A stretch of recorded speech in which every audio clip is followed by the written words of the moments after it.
Well, we are so excited to be joined by JJ Niemann. JJ has a BFA from Elon in musical theater. He is also an MTCA alum. What's up? He's been on Broadway in the Book of Mormon. It looks like a couple different times. He was in there for 2 years, and then he came back once again in the pandemic moment when everyone was coming back to shows. He's also done shows like at the Muni, Pittsburgh CLO, Bay Street Theater, and many other regional places. And one of the big reasons we wanted JJ on the pod is because he is a TikTok Insta social media phenomenon.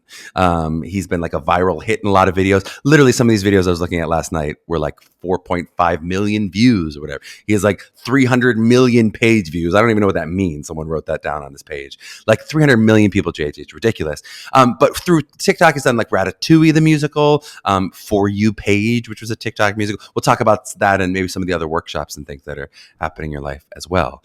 But JJ, welcome on the pod. How are you feeling today? Hi, thank you so much for having me. I'm feeling good, feeling awake. I got my coffee, my little latte, and I'm ready to do a pod.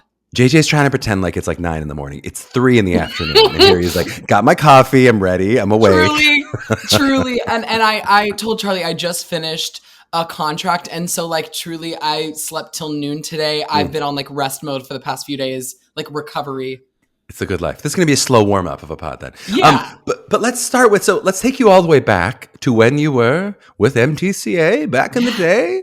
But especially like 16, 17-year-old you, as you really started contemplating colleges and we're looking at like, what kind of colleges might I look for? I'd love to kind of hear like, what was your, if you had a mission statement or if you had this is what I think I'm looking for in the college process before you really dove into it. What were you looking for then? And then how did that change as you went through the process and ended up in Elon? Yeah, well, I truly had no idea what I was doing. Genuinely, I really wasn't sure. I was like a little bit of a late start. You know, I didn't know right away that I wanted to study theater in college or that it was a possibility. I had a director that was like, hey, listen, like told my parents when I was about to go into my senior year, he was like, listen, like there are conservatories and there's programs, there's places where JJ can go and train. Like, I think he could make a career in this if he wanted to. And so my parents were like, oh, well, let's start looking into it. And a few people recommended MTCA. Obviously. And I'm wise people, because honestly, I needed some form of guidance. And I was actually very risky because my parents wanted me to apply. Like I'm like a quadruple whatever legacy at Princeton. I have so many family members that went to like lots of Ivy Leagues and stuff like that. And so my parents really wanted me to apply to a lot of schools academically. And my, way of compromising, I was like, I'll apply to these schools you want me to if you let me apply to some schools for musical theater and see what happens. So I was a little bit like between the lines. And I like to think if I didn't end up going to school for it, I genuinely think I would have gotten to my freshman year in college and would have tried to do the process all over again. And like, I don't think I would have been happy doing anything else, but I didn't know that yet. So anyway, I only auditioned for 3 programs for musical theater. Oh my God. JJ. All right. It was so nice having you on the pod. Thanks so much. We're going to find another MTCA alum. Unbelievable. You're like, this is not don't co-sponsored give anyone advice. This is not co-sponsored. 3 programs. What were the 3 programs you applied for? They were Carnegie Mellon, Emerson, and Elon. So a total of like a 5% admission rate. Right. Put them all together. Unbelievable. Truly. And so in terms of a mission statement of where I wanted to go, it was very much, honestly, I let my parents run the ship a little bit. And looking back, I maybe shouldn't have. But because like my dad was like, well, you're not going to school like Michigan. That's too big. Well, you're not going to Texas. You're not going to Florida. You're not. He would just like, you're not going here. You're not going there. I was like, okay. He was like, you're not going to go to like a Cincinnati conservatory. He was like, so basically we were left with a few places. And I'm so thankful because I remember like, I didn't know at the time exactly what I wanted, but I know what I needed was a safe space. I needed a place that was like nurturing because I was pretty rough around the edges. I had a lot of raw talent, but didn't know what to do with it. MTCA, thank God, helped me pick some good material. I didn't know how to find a monologue. I had never taken an acting class. You still don't know how to find a monologue. Let's be honest. I still don't. I actually really don't. Because that is not something you do a ton in the professional world. No, we do not. I still use my college monologue every now and then. A lot of people do. Let's be honest. Yeah. But yeah, so like for helping material and just like knowing somewhat of a vision. Thankfully, like Leo and Ellen and the people at MTCA like really helped like guide me. Yeah, terrible guidance with the school list. So we're just gonna ignore that for a second. But it's not MTCA recommended. Let's be clear. Not at all. They were like, "Are you sure?" Are you sure? But thankfully, like I went to like the Elon audition. And I remember crying on my way home, the drive home. And I'm from North Carolina. Like I live 3 hours from Elon, like when I'm home. And I just remember being like, this is it. Like, this is where I have to go. Like, I just knew it in my heart and felt the vibes. And thank God I got in. And I really got lucky because that was like, it was just it. Yeah, that's definitely risky. But let's talk about your so it seems like a pretty involved dad. With mom and dad both pretty involved? Mm-hmm. So talk about what was the relationship with them like through this process? If you remember both from like their level of support, it seems like now some of their levels of demands of what schools you were going to go into. Obviously, they supported you financially with a program like MTCA. What was the experience like? I just want to hear all of that. Emotionally, what was it like going on that roller coaster ride with them? What was it like, for those couple of years?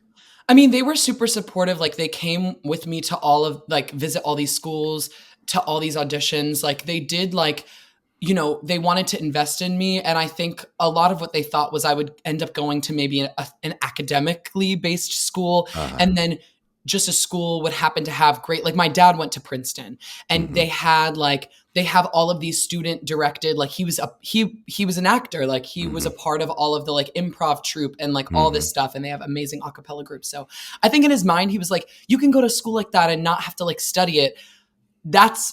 Sure, for some people, absolutely. Yep. But I needed the training. And I don't think at the time we knew how much I needed the training and how much I could grow because it was an immense growth process in college. But they were very supportive. And I think, my dad's mom was also an actor and she made him promise that he would never let any of his kids go into the arts. She's not with us anymore. So she didn't live to see that he did not keep the promise. But I like to think that she's looking down and is proud of how it all turned out, You better believe she is. You better believe. That's how, it's funny. Elizabeth and I talk about that a lot with our daughter of like, I'm like, she'll be a scientist. Let's be clear. She'll be a business person. She's not going to be but like some part of me also would be like so proud. I'd be like, oh my God, she's so good. Yeah. Anyway, we'll see when we get there. But I do think there's something really interesting. One of my friends in, growing up in Pittsburgh, fantastic actor. Just as good and as talented as anyone you'd ever see. His parents so insisted, it's funny you bring up Princeton, that he go to an Ivy League school. Is also super smart. And so he went to Princeton, he studied pre-med, but they ended up coming back to Pittsburgh and doing nothing but acting. He still is an actor to this day, right? So to him, it was like they focused so much on that backup plan that they also never got to like help with what he clearly wanted to be an actor the whole time. Right. He was like, I think he would have benefited from going to a conservatory and he would have. So there are some of those flip sides of course we want to go to Princeton. If we can go to Princeton, that's amazing. But if the goal is to, be in Book of Mormon or to do the, you got training that is really specific to being able to do that. Yeah. Absolutely. Let's get into that training. So let's talk about, so what was the experience at Elon like for you? How did it feel? Talk me through freshman year, talk me through what your growth, what was the experience like? Yeah. I really, like I said, I think I had a lot of raw talent. I was a pretty solid dancer, but like I didn't have much flexibility. I didn't have my splits. I couldn't do a really solid double pirouette. In terms of singing, I had a lot of raw ability, but my voice teacher in high school actually taught me to sing incorrectly and like yell. And let's call them out. Let's name this voice teacher. Say their names. Say their name. No, but I really needed a rewiring. And I was terrified of going to school. And I was actually terrified the most about acting class because I was convinced I wasn't very good at it.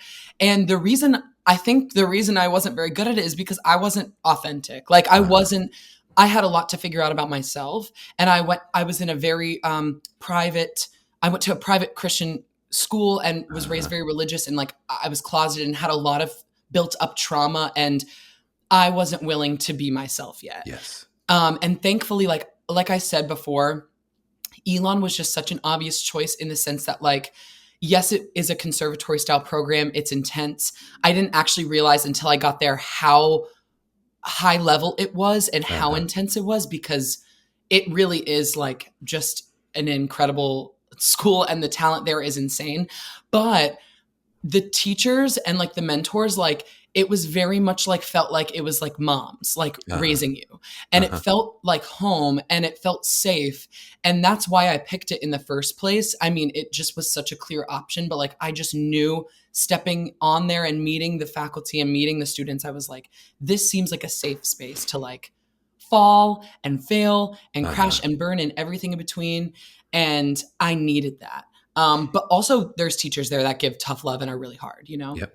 It's so interesting. I mean, I love that phrasing of I didn't realize how difficult or how it's not. What's the word you used? It wasn't exclusive. You said it's so Just like high level. high level, right? And I Yeah. think often the expectations, or where students often come in, is they kind of know dance expectations of like, here's where I am as a dancer. I don't have a double, but I can kick my, up almost my face, but not quite my face. Like you have a Mhm. sense of what that is dance wise. But I think most people don't come in with this process knowing what are those equivalents acting wise. Like I'm this much vulnerable. I'm this authentic. It's this hard, it's a softer skill, right? But still the expectations of what you're bringing in, to school and what you're going to work on in school are that same thing of getting that double and getting that to that place. It's just a lot harder to know what is that equivalent acting wise of like, I'm ready to be my true authentic self, Right. you know. Oof. Exactly. It's very subjective. And so is, I mean, singing, the technique is probably a little more objective, but Mhm. liking to listen to someone's voice is subjective. That's So right too. it's a very interesting It's all a thing. And mix. I left out the part of the story that I was sick as a dog on my Elon audition day. Like when I tell you by the end of the day, I nailed that dance call, even though I do vividly remember during one of the run throughs, because you know how you get to do a dance like more than once. We did a dance from Chicago, like the Mm. opening of Chicago, and very Charleston-y, I go and do my high kick and I literally slip and fall on my Ooh. butt. Ooh. And like in front of everyone and all of the students and teacher, they were like, oh. And then I got up and I kept going. And then obviously we got to do it again and I nailed it. But like, that happened. Yes. And then also like by the end of the day, because Elon's audition day is like 12 hours or like 10 hours.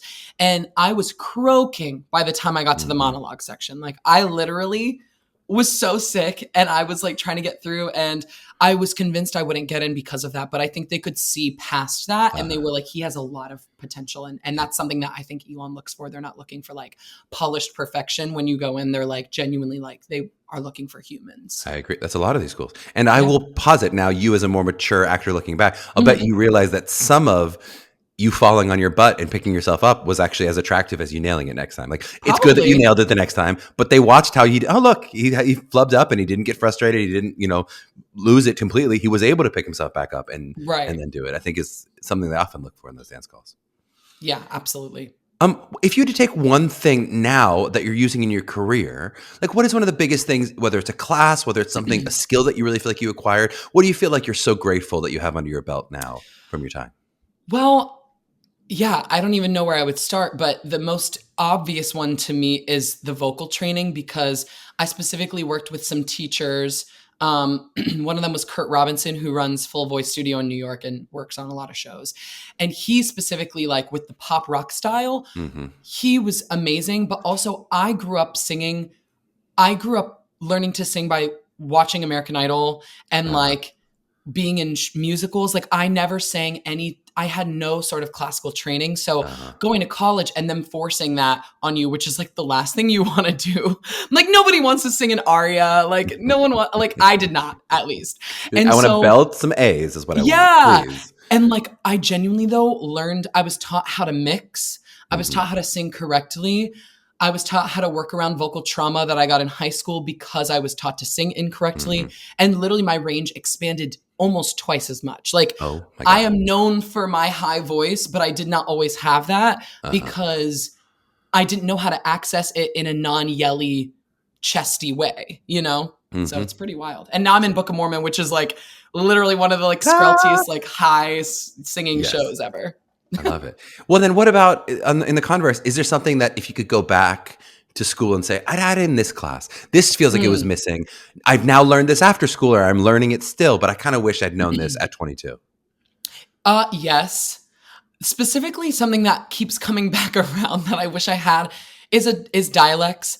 And Huh. at Elon, I think they might have changed it now, but at the time, it was only available to the acting majors and not the musical theater majors, which I think is such a disservice, because think of how many shows there are where you're doing a British accent or Irish Totally. or Australian or versions of that. Like Yep. I just had to decline an audition last week because I said, I don't have time. I was also doing a show, but it was for a show that I had to do an Australian accent. And I was like, I can't learn that in 3 days. Like, and be confident in sending this in. Like, I'm not going to do that.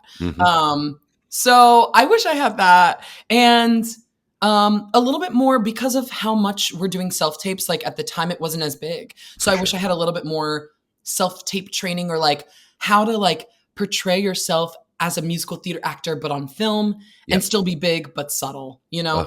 It's I feel like, especially for musical theater, because that feels like post-pandemic, one of the things we learned is like, what is it to sing on camera? Because like a lot of schools had some acting on camera. We'd at least learn, what is the idea of, how do I take it down a little bit? I'm using quotes here, taking it down in terms of, it's a little more naturalistic. It's a little easier when you're acting, like speaking.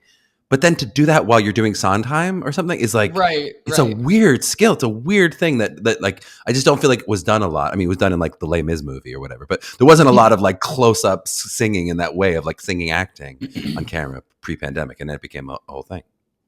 Yeah.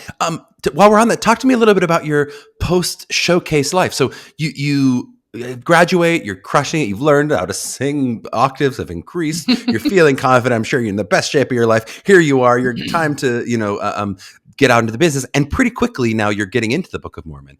Talk to me about like, what was that on-ramp for you? What was the experience of, did you find an agent first? Did you meet casting directors? How did that work for you coming out of school? Yeah. So at Elon, we do it a little bit differently than other schools.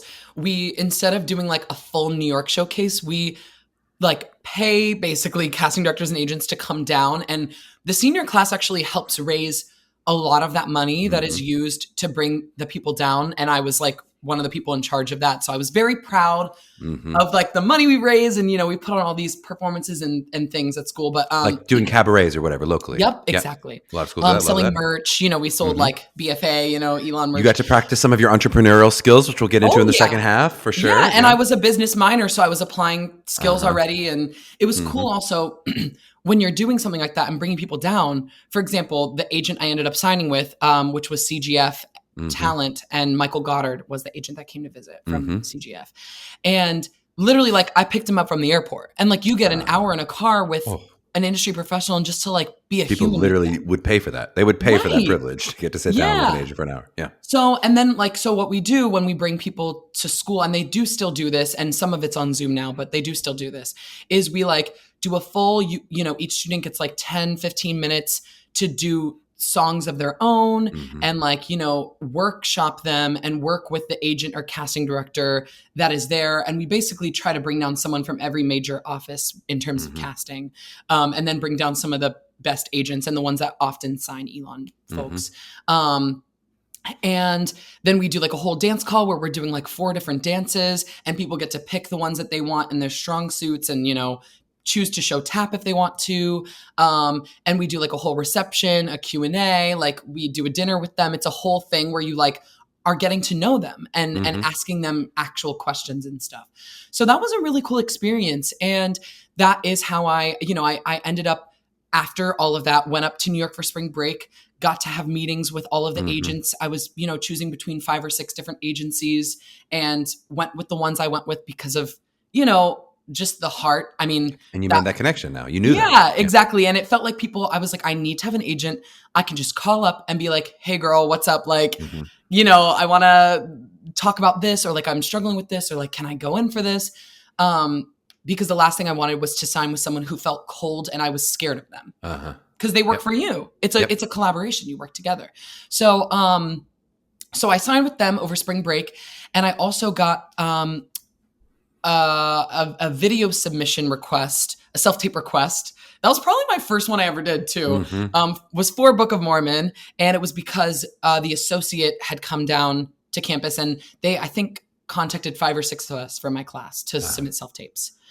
And that was like material from the show, song of your own, a tap, performance, all of this stuff. And so then I got a call back to go up to New York and do a lot of the material and do a dance call in person and all that.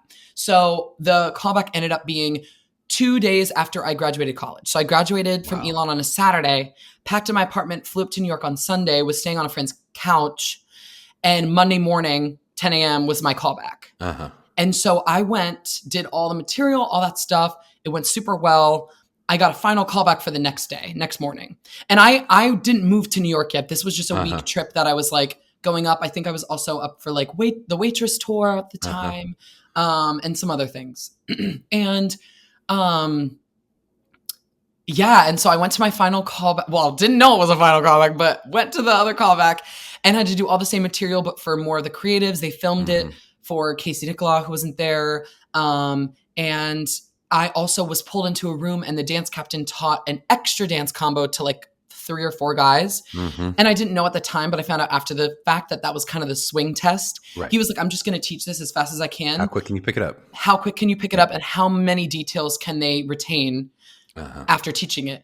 And thankfully, that's like a huge strong suit of mine. Like I'm very detail oriented and I learn dances fast. And that's just something that's, you know, a skill I've either learned or just, you know, finessed. But yeah. But so you booked it. You booked the show. Oh, I booked it. Yeah. I literally got a call the next morning. School. Unbelievable. Yeah, I literally got a call the next morning. They were like, and I had just gotten cut from another dance call for something else.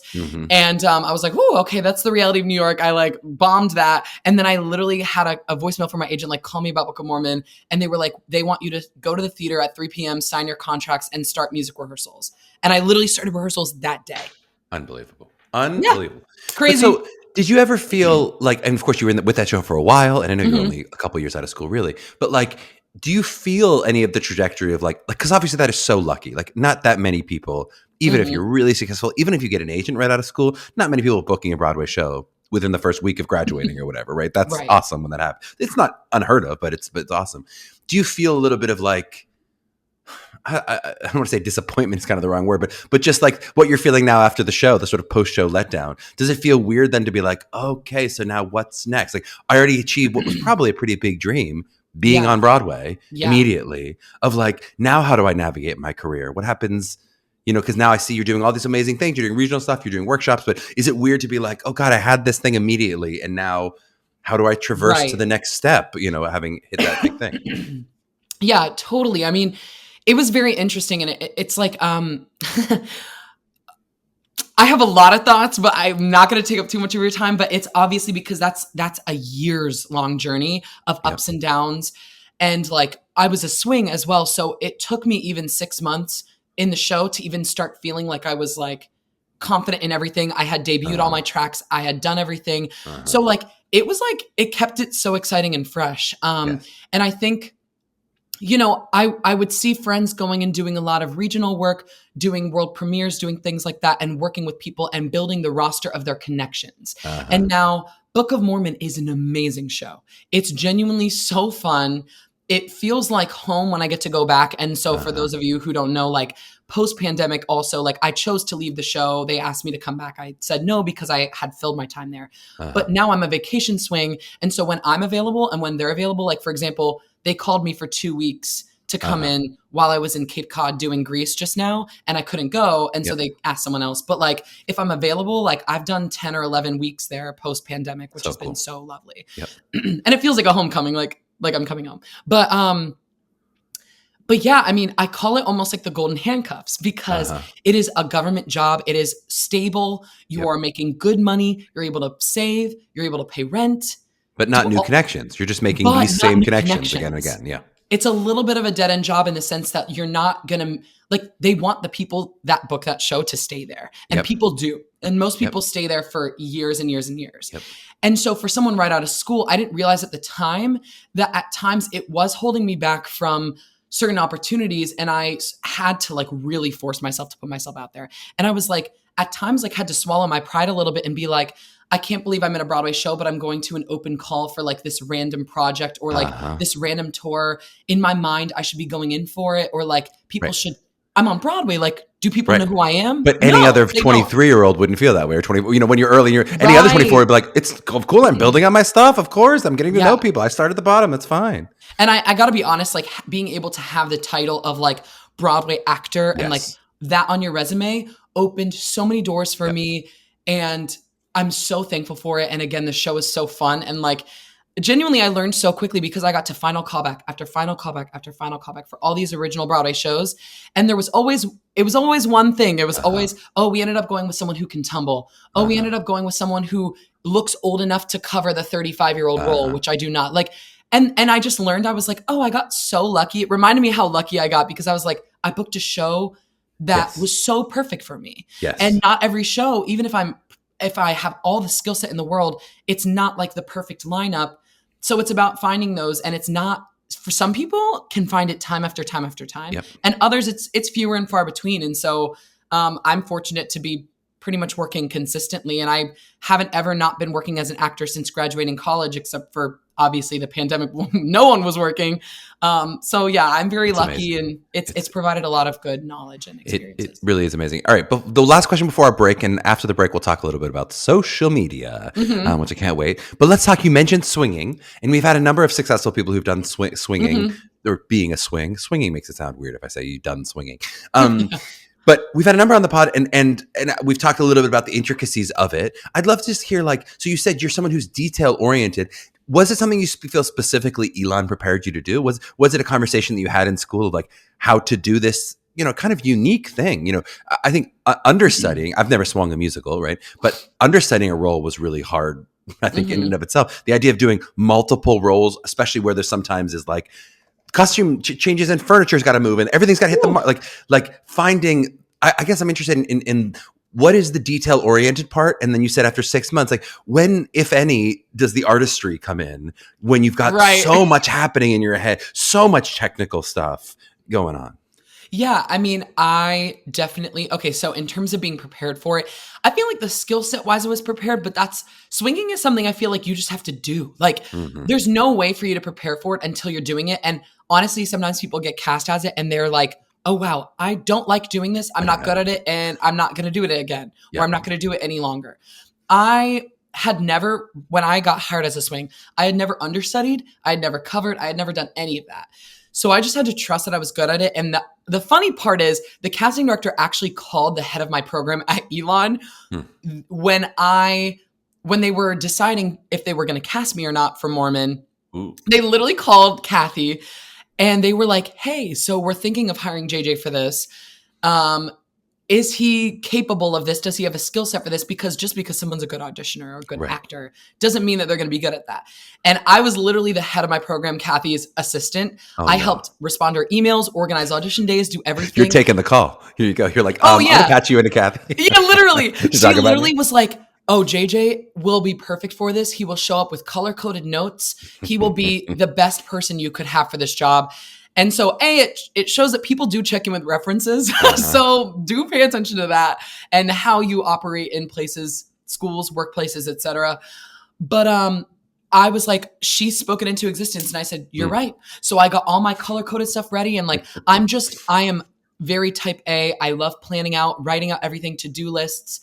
Not every artist is like that. A lot of artists are like mad scientists and they're just like a hot mess in life, which is beautiful. But I'm very like organized. So I was excited and ready for it. But did you feel like after the 6 months or whenever that started, did you feel like there was a point where you were able to now infuse through those details, through the color-coded notes, some of now your vulnerable artistry? Because maybe you're not now are living your authentic self a little bit more than you were at 17 when you did. So like, did you feel acting wise like, okay, after a certain amount of time, after going on a certain amount of times, how did it work then where you go, I'm actually just like doing the role now. It's when I'm on, as opposed to like, I'm just hitting my marks. Yeah, I mean, I think of it as a puzzle piece. So when you have all the pieces of the puzzle, or when you start putting more together, you're like, okay, great, I got this. And a lot of times I got very fortunate with Mormon that like, if I was debuting a new role, they would give me like a week of performances while someone was on vacation. That's nice. So I got to, after 1 or 2 shows, you're like, okay, great, I'm locked in. I get the jokes, the timing, like my harmonies, and you just enjoy it. But like the challenge makes it so fun. And I think the more and more, like every time I go back, I feel so different as a human and an actor, even post-pandemic to pre. And so I love going back and being like, wow, I'm approaching so much of this with a different light or different comedic energy. And I feel so confident where I used to be so scared of not landing some of these jokes. And I am now, like, it's really cool. Oh, and we're going to talk about comedy on the back end of the break as well. So let's get to it. Let's pay some bills with some of these ads. Maybe it'll be Today Ticks. Who knows what's going to play for you? Some Broadway shows. And we'll be back in a flash with JJ Niemann. All right, we are back with JJ Niemann. And even on the break, we started talking about some of this social media spoils. And so I can't wait to talk about it. So we've had a number of different artists on this pod, some of them a bit older than you, talk about the dangers and the downsides of social media, which I think I certainly understand and ascribe to, and I think it's worth hearing about all those things too. Mm-hmm. But I really want to hear, because this seems like it's something that's been a real successful part of your career and something that you've parlayed into the positive. So feel free, of course, to talk about feel free to talk about downsides as well, is what I mean to say there. But I would love to hear a little bit of the story of how this happened. So was this something that you consciously set out to do? Were you a fan of these platforms and then you started saying, yeah, I can participate? Or how do you go from a human being who's just a person no one's heard of to now having 4.5 million views on your videos or whatever? Yeah, I mean, it was a pandemic thing. Like, I think quite a few people fell into. I used to make videos as a kid, actually, in like middle and high school. I had a YouTube channel called JJ Web Shows. And is it still up? Should we link to it in the show notes? No, it is not. I privated almost all of it. No, we'll crawl the internet to find something. Yeah, I'm sure you can find some things, but they're very embarrassing. But anyway, I honestly, my sisters were like super supportive of it, and like they would buy me like wigs for my birthday and Christmas, and I would be doing like skits and like just like really stupid stuff. And I honestly ran out of time to do it the more I got into theater, and then also a little bit because on the internet, like when you're growing up, you're like, okay, maybe this is a little cringy. You get self-conscious. The internet can be really, honestly, super toxic. And there was a lot, I would get a lot of hate comments. And again, I was closeted. I wasn't comfortable with who I was. And so it was hard. So that was something I kind of, a facet of my artistic ability or something I love doing that I held off on for so long. And then all of a sudden, there's no theater. I'm at home in North Carolina and I'm in my childhood bedroom again and like cleaning out. I like redecorated everything because I was like, I'm gonna be here a minute, I guess.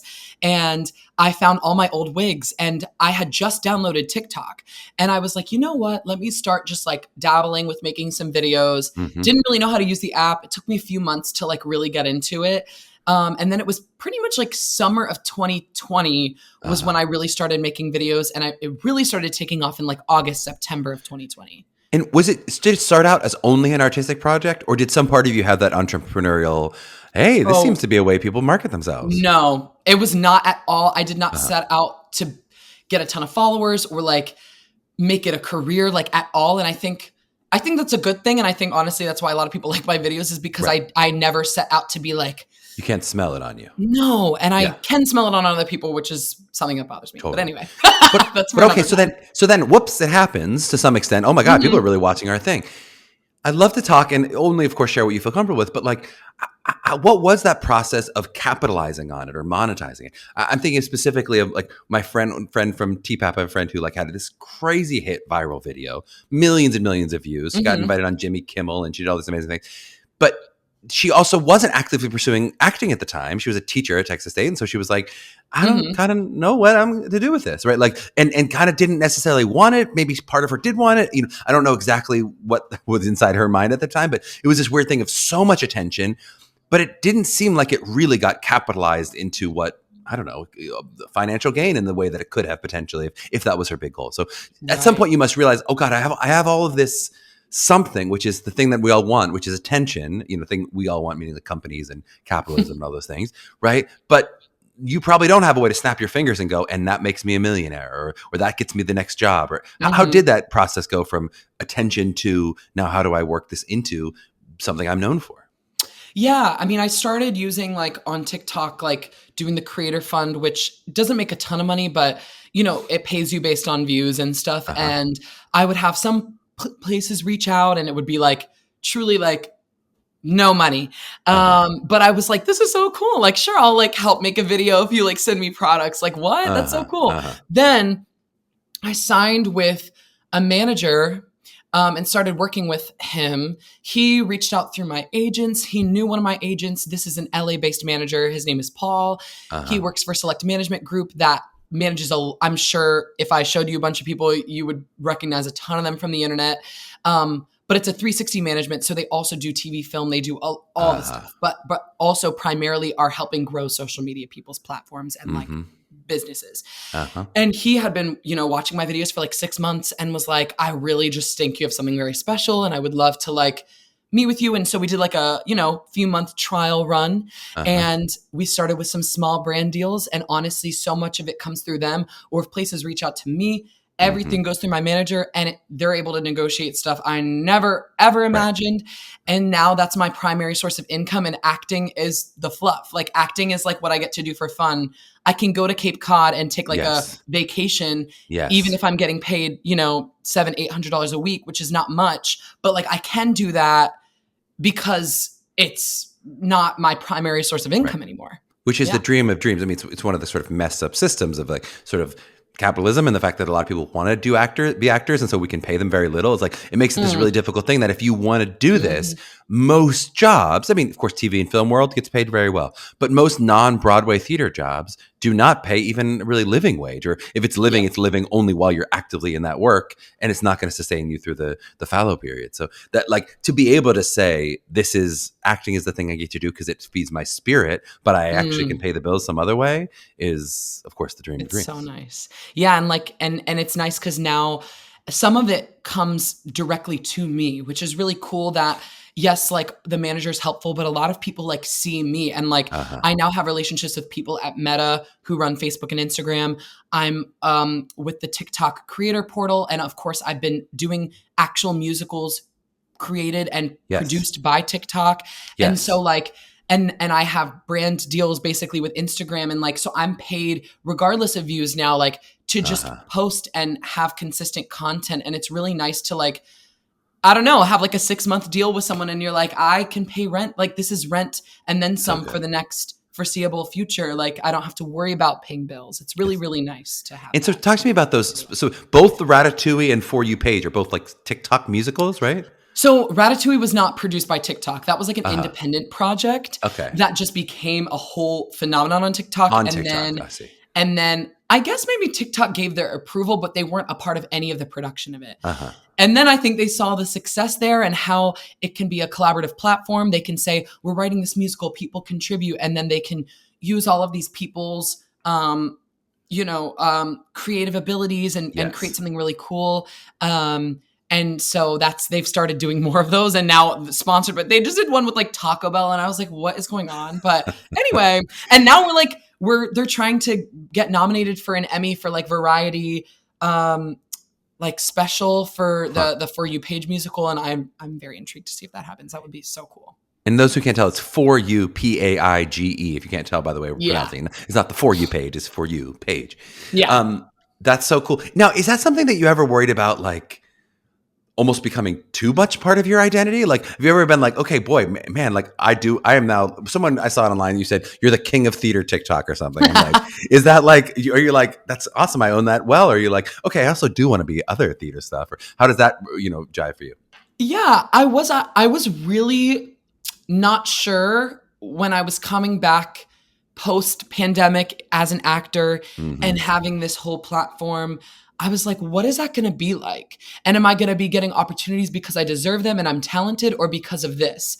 Are people going to want me in their shows because I have followers and can sell them tickets, or because of my talent? And like, I want it to be because of my talent. I don't want to get anything because I can sell tickets. Like, but it is a little bit of both. And I think that the biggest thing on TikTok is that I always led like truly, like, yes, it is a personality base. And like, it is so special to me. Like I had not recognized that I can make a career around my personality. I never knew that could be a thing. And honestly, it's so powerful because it has been the most empowering thing for me as an actor, coming back into auditioning and constantly getting rejection and no's and whatever, and constantly going in for things, to see that there's power in my personality, that me coming into a room and showing who I am, or my take on a side or a scene or like a role, is powerful. And if it's not right, it doesn't matter. Like, it's powerful because it's me. And I think I just always thought of myself as such like a product and a musical theater. Like I was just always trying to be the right answer instead of being like my own answer. Like being what they wanted versus what I was. And it's so easy to say that. I've preached that for years, but I didn't actually really understand what that was. Well, it almost feels antithetical to the idea of being a chameleon, right? We have this idea of we're a musical theater chameleon. I can fit into anything. I tap, I jazz, I Charleston, I do everything, and I can sing in this way, and I can sing in this way, and act, and so which is great. You want to work on all your skills, right? But we can't let the chameleon mean that you'll blend into the wall. Correct. If that's what you walk into the audition room and go, I can do anything. I'm blank. I'm still here blank. Like you still do have to say, yes, I'm flexible like the chameleon, but I can come in with my hot pink. This is what I'm wearing today. Is my chameleon looks like this today? Like that, like they're still able to make choices and be bold and all those things. Yeah. And I do think thankfully, because I already had an established career in the industry, had already been doing development works, had already been doing Broadway for several years. I think a lot of people I really liked being able to make videos that peel back the curtain a little bit and show, because Broadway seems so elite, elusive, very mysterious. And I liked being like, no, this is what it's like. This is what we were doing like high school backstage. theater or whatever. You're giving me like high school theater view of Broadway, or Broadway as high school theater or whatever. Yeah, and showing that we're all goofballs. We're professionals and we do it as a job, but we're still theater kids. We're still goofballs. We're still like doing stupid stuff backstage. And so I think people really appreciated me pulling back the curtain on that. And I love that I get to now be back on Broadway, be back performing constantly, and like taking people with me with this new perspective too. Yep. It's cool. Well, but you also have the training, so it's not like someone's going to go like, "Oh, JJ's only cast because of this." Or whatever. They're like, "Yeah, but he's also fantastic, and he's trained, and he has roots in this too." So it's not like you're a stunt casting off. You've never done anything but watch American Idol or whatever. Talk to me a little bit about different platforms. So I know I saw an Instagram and TikTok. Are you on other platforms too? No, just those two. Yeah. And are you different content for the different platforms? Are you conscious about like, this is my TikTok thing, Instagram is more curated, or Instagram is, how does that work for you? I'll be honest, most stuff I cross post, but of course there are some things that like make much more sense on TikTok and that sense of humor than Instagram.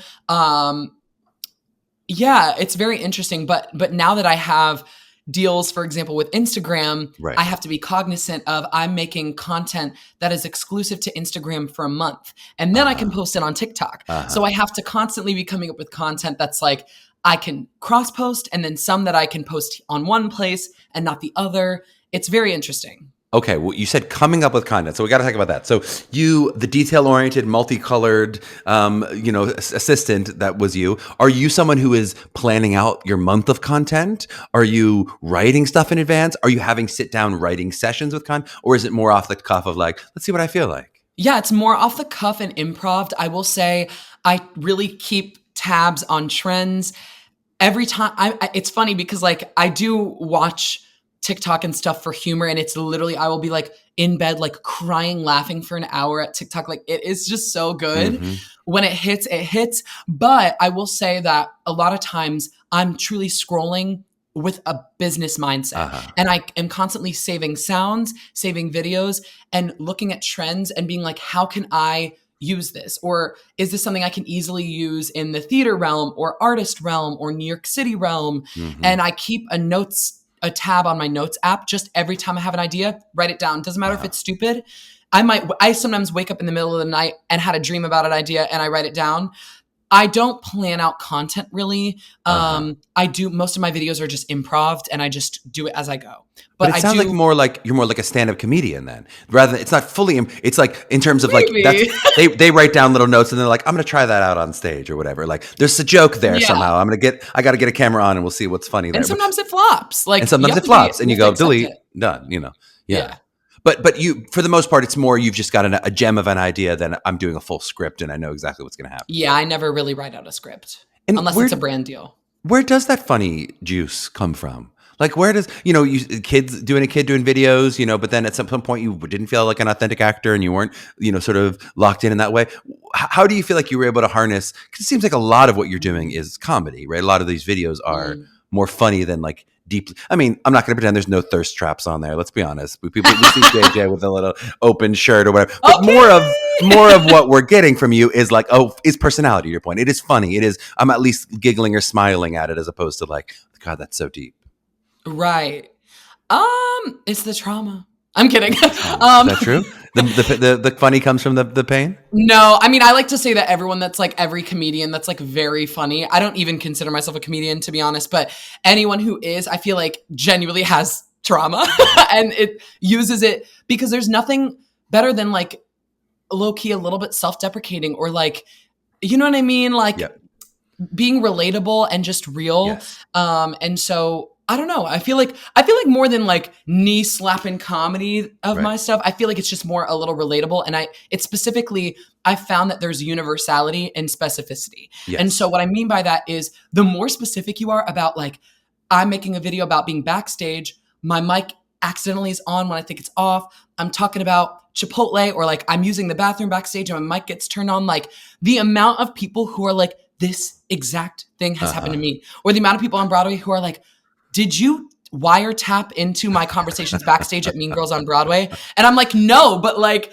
I just know that this is, and so people find so much humor in like the more specific stuff and niche stuff. It finds the right audience. So a lot of people would see my videos and be like, well, what the heck is this? Like, this isn't funny. This is cringy. It doesn't matter to me. Whatever. But for the people who liked it, they're like, this is so right. I'm going to share it, which is how it goes viral. They're like, this is, oh my God, this happened to my friend Melissa. Melissa, you have to watch this video. Like, it's like, then they share and then she reshares and they watch 1,000 times. And I'm always shocked at how many people, I meet people on the street almost every day in New York who like have seen my videos. It's absolutely crazy. But it's also like a lot of times people aren't even actors or did one theater show growing up, but they just love it. Yeah. And like you forget how many people choose to not pursue it, but like almost everyone has done a show at some point in their life. And there's so much core memories there. One of my best friend's wife is like the greatest karaoke singer. She's never in her life, only worked for the government, never done theater, but she's like did high school theater and still whips it out of karaoke. She would love those videos for sure. Can we talk a little bit about, so how has your business success on socials changed your consumption pattern, if it has? Like, has it changed? You said some of it's more work oriented. Are you, as you put out more, are you consuming less? Are you consuming more? Do you worry about the like danger of it all in terms of what I'm leaning into and how, you know, we do kind of know on a large scale that you are contributing to rotting all of our brains, JJ. I'm not going to pretend that you're not ruining our social fabric. It's not your fault specifically, but is that something you think about of like, okay, I'm putting this out there, but I got to be careful because it is seductive or it is addictive or any of that kind of stuff? Yeah, I mean, I like to think if people are going to use social media, whether or not I'm making videos. So I'm like, if my stuff is wholesome and is appropriate and is fun and funny and lighthearted and harmless, like I think that's good. You know what I mean? And so I'm like, work. But yeah, I mean, I definitely spend. That it is a weird thing because I'm never unplugged. I'm on a trip. I'm home. I'm flying. Like, I almost never am not posting some form of something. And it is hard sometimes when I'm doing, for example, a show. I'm doing rehearsals every day. I'm exhausted. And then I have to also keep up with making content. Honestly, when I'm in a creative process, the content creating takes a back burner. I'm like, this is my job. And unless I have to do a brand deal or something that's like, I have to do, I'm going to take a step back. But it's hard when I'm, for example, with a platform like Instagram, I have to make 2 videos a week or at sometimes 3 videos a week. And it doesn't matter what it is, but having to constantly come up with content, sometimes it's hard to be present. It's hard to be like focused and honed in on like my acting and like my rehearsal process when I'm like juggling that and that's taking up brain space. It's weird. And I also, when I talk about addictive, I actually was not thinking, though you're right, to some extent it could be addictive to the consumer. I actually kind of mean for yourself of like, I cannot process what 300 million page views. Can you? I mean, like I can think of like what's the biggest theater you've ever performed in? It was Mormon 1,000 seats, 800 seats. I mean, the biggest one was probably the Muni. So that's 12,000. Muni's okay. So most people, imagine you haven't performed in the Muni, like a Broadway house. Like the biggest I've ever performed at would be like Shakespeare in the Park, which is maybe like 1,300 people. Like, and that feels huge. It feels like a stadium, you know. And to think like just how many shows you would have to do full of that many people to get to 300 million. I'm not going to try to do the math, but you know what I mean? Like that, it's an incalculable number. It's just like there'd be years and Right. years and years and years of your life doing shows every night to get seen by that many people. How do you take that in? Or how do you, for the sake of your ego, for the sake of your, like, do you need more? Like, I get so excited by the little red dot of, oh, someone followed me, like one follow, like, you know what I mean? Like when you're talking about the numbers of millions, how do you, I guess, wrestle with that in terms of your own, how you stay sane with it all? Honestly, it doesn't feel real. I just feel like it's numbers, and I know that it is real. Money. None of it's real. And yeah, and like at times, sometimes I'll sit back and be like, oh my God, like at my worst, at my lowest view count of a video is like 200,000 or 300,000. That's like at minimum what I normally get. And so thinking about that is like insane, because once upon a time, that would have been unreal. Like, it's insane. Yeah. And I'm just so used to it now. And so like, yes, I want to continue growing, but I also am really content with like, I don't ever want to be like really famous. Like that is just like, I don't know. Like, I just think about some people and I'm just like, the lack of privacy, it's just next level. And a lot of people, social media stars, like get to this crazy level of fame, but also crazy levels of hate.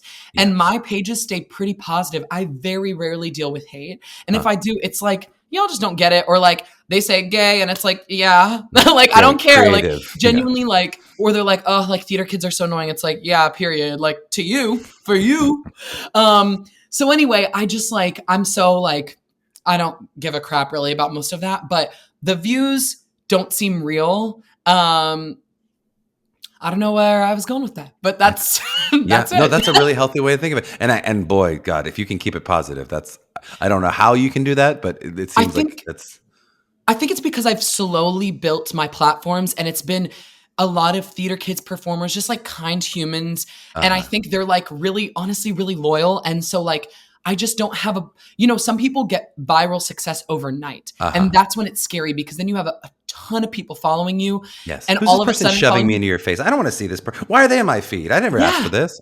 And they are following you without really knowing who you are, versus building a following slowly. I have close to 1 million followers now on TikTok. And it's like, but that's been in the making for 2 years now. And so it's like, I like it. Like I'm chilling, and I feel like the people are ride or dies, and it's nice, and they like got my back, and it's cool. But yeah, the view count doesn't feel real. What is cool is I'm literally like, last summer I was like choreographing a regional show in Montana, random. And I was there, and I would meet people almost every day who like watch my videos in Montana. And I'm just like, what? It's just like, that's when it's crazy. And I'm like, wow, you forget that every single view count is a real person watching this somewhere.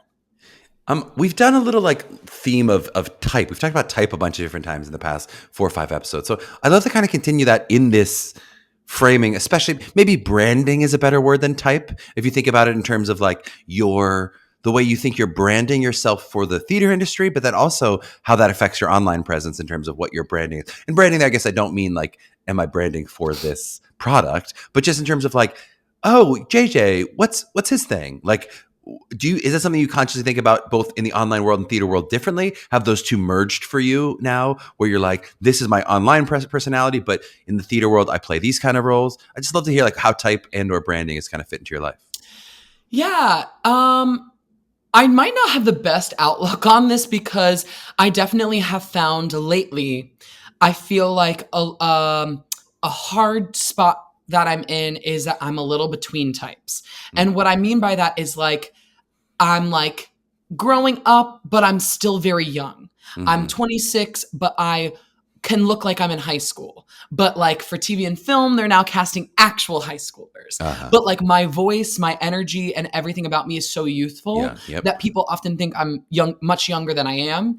And so I don't know, it's tricky. And then also like I look like often just like a romantic interest, boy next door kind of vibe, but I'm also queer. But a lot of times queer people are getting cast as side characters, comedic relief.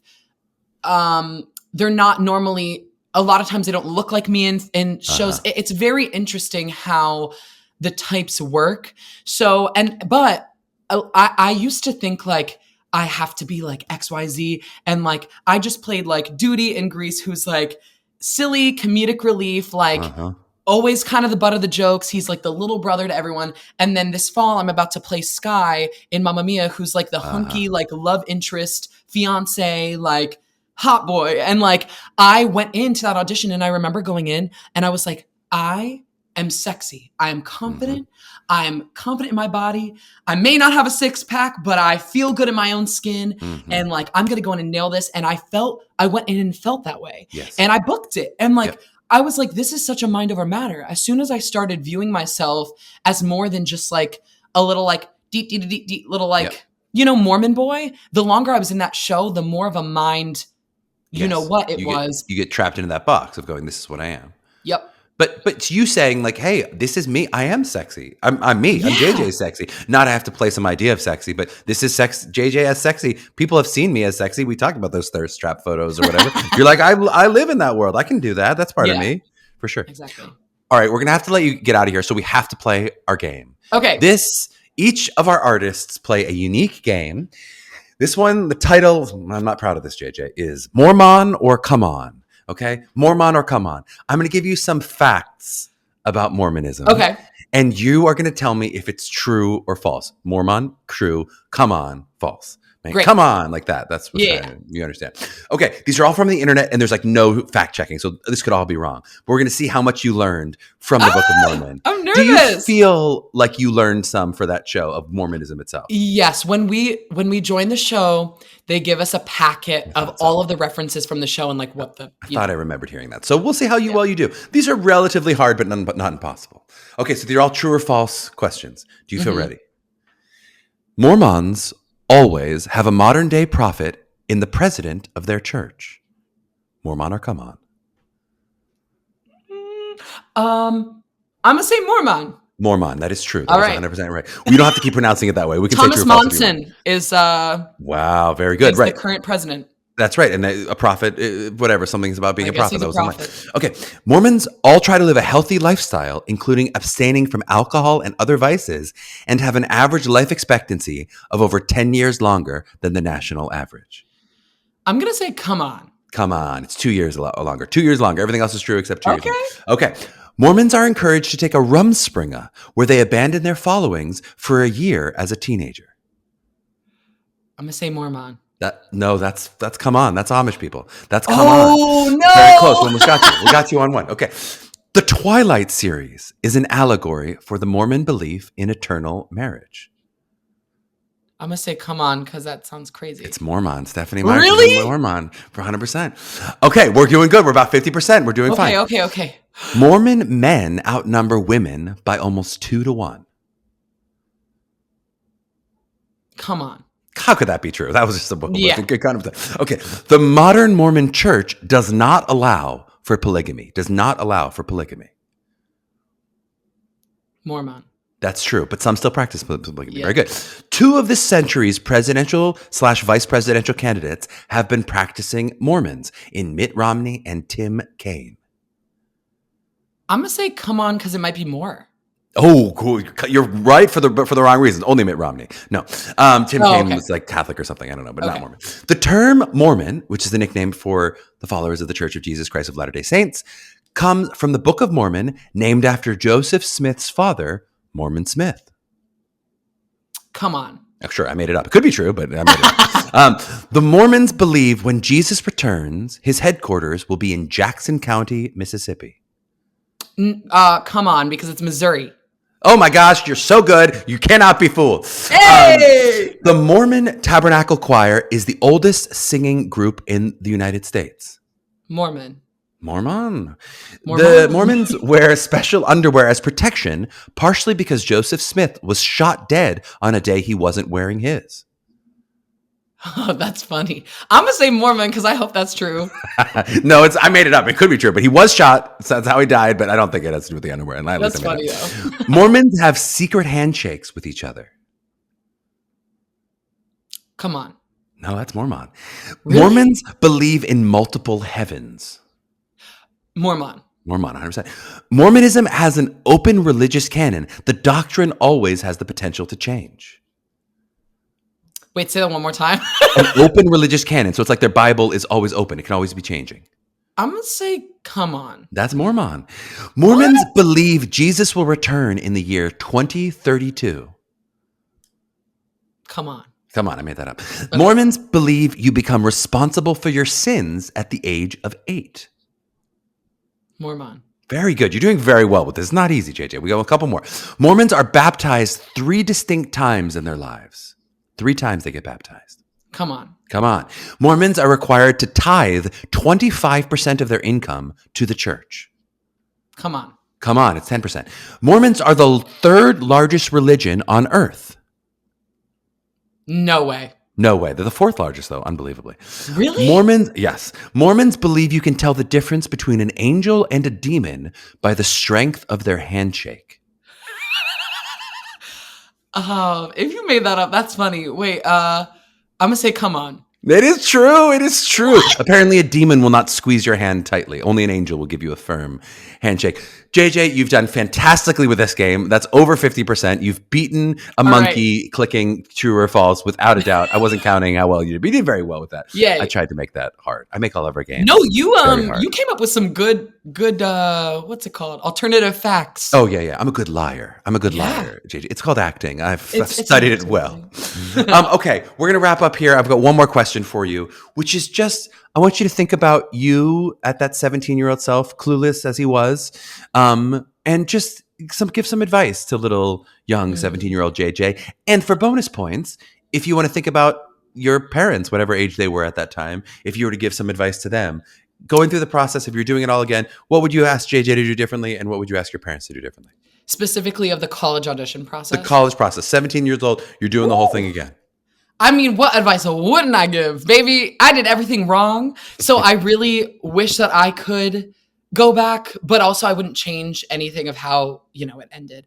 But I think more than anything, authenticity is key. There's power in who you are. So with whatever you do, how you present yourself, what you choose to do, material, honestly, obviously trust your coaches and trust the people giving you guidance. But if you feel strongly about something, the most amazing auditions I saw, because I sat in on a lot of college auditions as well. And the most amazing auditions I saw were the ones where they just were exactly who they were. And you're heck yeah, they came in, they chose to do this song that was risky and or they chose to wear this outfit. I know exactly who they are. And I just think there's power in authenticity. There's only one you. And that's so basic and so cliche, but the more that you can embrace that, do not try to model your career and your life and your artistry based off of someone else. It is so easy to say, that's what Jeremy Jordan did, or that's what Laura Benanti did. But what'd you say? That's what JJ Niemann did. Okay, now you can do. I'm just kidding. No, but truly, as much as you can remind yourself that your artistry is your own, it is no one else's. And even though you might remind someone of someone else, you are your own unique artist. So go in with that mentality. And for parents out there, just, I don't know, lead with love. If your kid really wants to pursue something, really try to lead with love. Obviously, parents know more about the world and have more realism about things. So, there's a way to approach that and do that. But I think, letting your children pursue their dreams, if people are going to fail or fall, let them fail or fall because they did it and they tried and they took the jump. It doesn't matter if you end up on Broadway. It doesn't matter if you end up behind a desk. It doesn't matter where you end up. If you love what you do, it's amazing. And I just hope you allow your children to pursue that. I love it. Well, we know folks can follow you at JJ Niemann on Instagram and TikTok. That's Niemann. That'll be in our little show notes for anyone who's not already following you, even though half the damn world is. So I'm sure everyone listening already is following you, but just in case, they can find you there. JJ, thank you so much for your time today. It was such a pleasure. Thank you for having me. Bye, everyone.